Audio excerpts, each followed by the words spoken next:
Ay sa mga followers ko at sa mga lahat-lahat dyan. Minsan lang kasi ako nag-up ng mga vlogs ko at saka ng mga TikTok ko. So, may ikukwento lang sana ako. Hindi kasi ako makinali simula nung gabi pa na galing kami ng Okada. Kasama ko yung mga anak ko. At yung asawa ko. So, yung dalawang anak ko, kasama ko yung isa kasi nasa Laguna. So, dun muna daw siya kasi may ano sa church.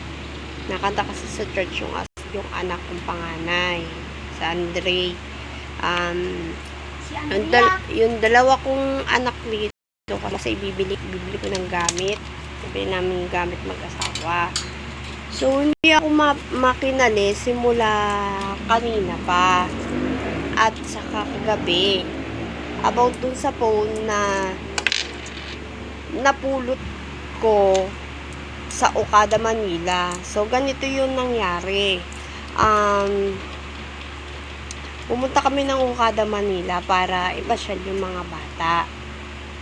Tapos, syempre, naggalagala kami ganyan, ganon, yan. And then, nakadalo panood kami ng Fountain of, yung parang fountain show nila, yung may tubig. Kasi, sa totoo lang, madalas kami mag-asawa dun. Ngayon lang namin naidala yung dalawa kong anak. Ay, yung isa hindi. Kasi, may sa church. So, ganito yon. Natapos na yung nila, huli-huli na yung mga around 10 p.m. or quarter to 9 na sa ata yun. Ewan ko, hindi ko naksimala yung oras na. So, pumunta kami ng CR ng restroom. Mismo dun sa, malapit sa fountain. Yun, nakbaba. Dapat pa kay Imbul. Tapos, mismo dun sa fountain yun, di ba may CR doon? Yun, malapit doon. Nag-CR muna kasi kami gawa ng pauwi na nga kami. So, nag-CR kami doon. Tapos ako sa babae, sila sa lalaki yung mag-aama. Yung magpapang-iyan. So, yun. Nag-antay ako ng bukas ng pinto sa another cubicle ng CR ng restroom sa Okada, Manila. So, ngayon, pasok ako. Akala ko naman, may basta lang ng iwan or ng nung phone. So, ganito yung nangyari. Bukas ko si pinto, kasi inihina talaga ako, as in piping-pipi na ako. So, inilagay ko yung phone ko doon sa may ibabaw, kasi bilagayan sila doon. Kasi ito yung pinaka ng seats ng CR. Tapos pinto, tapos yung lagayan dito ng gamit. Basta yun. Kung sino man nakakapunta sa Okada, yun.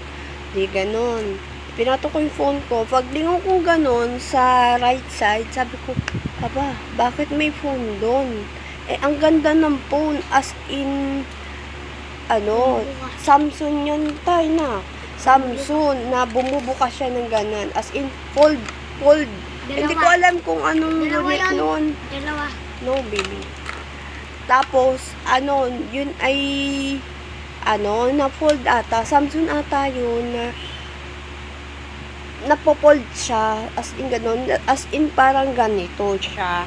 Tapos, sabi ko, may nakaiwan na phone. Nagdadalawang isip tuloy ako kung ibibigay ko ba o ikikip ko muna para antayin ko yung tawag ng may-ari or ibigay ko sa lost and found na may-ari. Ngayon, hindi ako makinali kung napabigay ba o hindi. Kung sino man po ang may-ari nun, pakisuyo na lang po na i-claim po doon sa Okada, Manila. Ang pangalan po nung napagbigyan ko ng phone ay sa may Perlas Club po siya. Security guard po siya doon, lalaki po siya. Ang pangalan po niya ay Bayani. Bayani, right, baby? Bayani? Sabi ni Papa. Bayani po ang pangalan niya. Yung nakalagay dito sa tag na ganyan. Bayani. Makikisuyo na lang po kung sino po ang may-ari nun. Makiklaim na lang po doon sa Okada, Manila. Kasi hindi po kasi ako mapakinali at kagabi pa. Naalala ko pa kasi yung may-ari nun, baka mamaya may mga bank account siya doon na nakarehistro. Alam mo naman, 'di ba? Mga Gcash na ganyan, 'di ba? Ako, simpleng tao lang, pero oo, meron din kaming ganyan, pero hindi naman ako iniisip ko kasi yung pangaral sa akin ng ama ko na huwag kang kukuha na hindi sa'yo, o kung may nakukuha ka man na hindi sa'yo, ibalik mo. Huwag mong pag-interesan. Kasi, hindi lang naman tayo naman. Sabi ko nga sa sarili ko, mapag-iipunan ko naman yan. Mabibili ko naman yan balang araw. Tsaka hindi na ako naghahangad ng magandang balik sa akin. Basta kung anong plano sa akin ni Lord, yun na lang yun. Mas maganda na sa akin. Basta para sa akin, ipag-pray na lang kami na maging blessed kami araw-araw. Yun na lang sa akin. At saka, sana nga, Okada, Manila, ibigay nyo sa may-ari yung napulot kong phone na alam ko Samsung yan. Ewan ko Samsung niya, basta fold siya. Sana po balik ninyo kasi nakakaawa po yung may-ari niyan. Huwag niyo naman po, kung pwede po sana, please lang po. Paki-inform po ako na nasa uli na po yung phone para po naman matahimik yung isipan ko. Kasi parang nakukonsensya ba ako na hindi ko alam na hindi po ako mapakinali talaga kanina pa. Isip po ako ng isip na kung napabalik na ba o hindi pa. Sana naman po, i-contactin nyo po ako, Okada, Manila, about dun sa phone kung yun ay napasauli na o hindi. Kasi minsan talaga, napunta talaga ako dyan. Hindi naman kami nagkakasino. Hindi naman kami masyadong nagkakasino dyan. Kasi ang kami, pinapasyalan po namin yung mga anak namin dyan. Tapos minsan nagbubuk na pag may konting kami yan, nakain kami dyan. Tinaano namin ang pamilya namin, swimming, ganyan. Sana naman po mapabalik nyo kasi hindi po kasi ako matahimik yung isipan ko. Kung sino po sana may-ari nun, pakiusap lang po.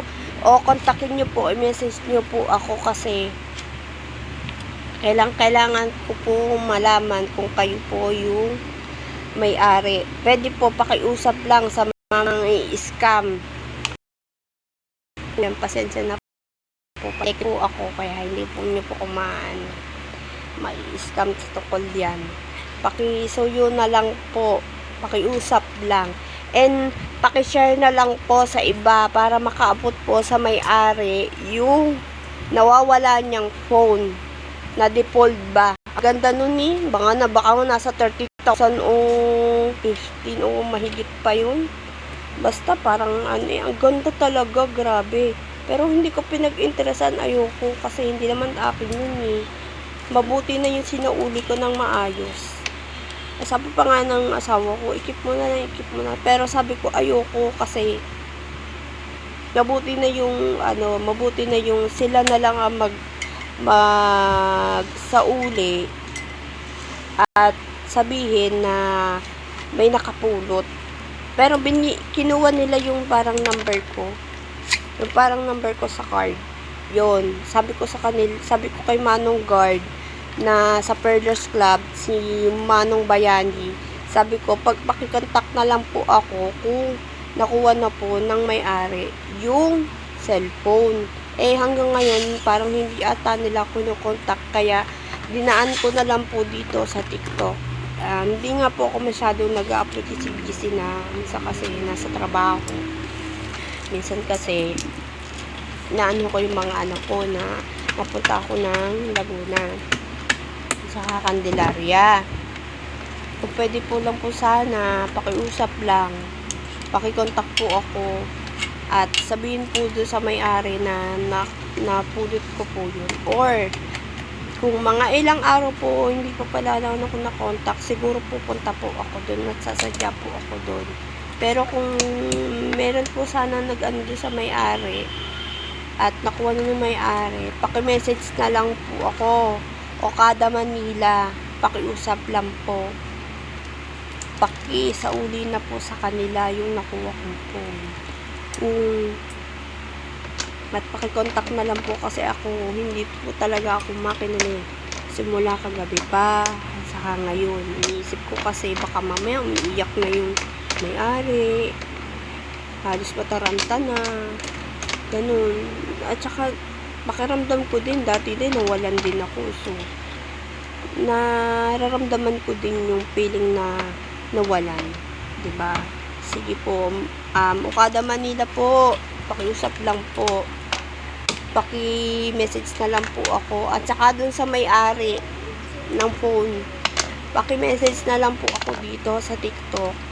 Sige po, maraming salamat po. Kung nakuha nyo na po, paki-message na lang po ako para mapanatag na po yung loob ko na napasauli na po sa inyo. Isa pang message pala, Okada Manila, pakiusap lang po talaga. Paki-inform na lang po ako kung nakuha na po nila yung nang may-ari po yung phone niya. Kung hindi pa po nyo ako na-inform, siguro pupunta po ako sa isang araw dyan bago po ako umuwi ng probinsya. Salamat po.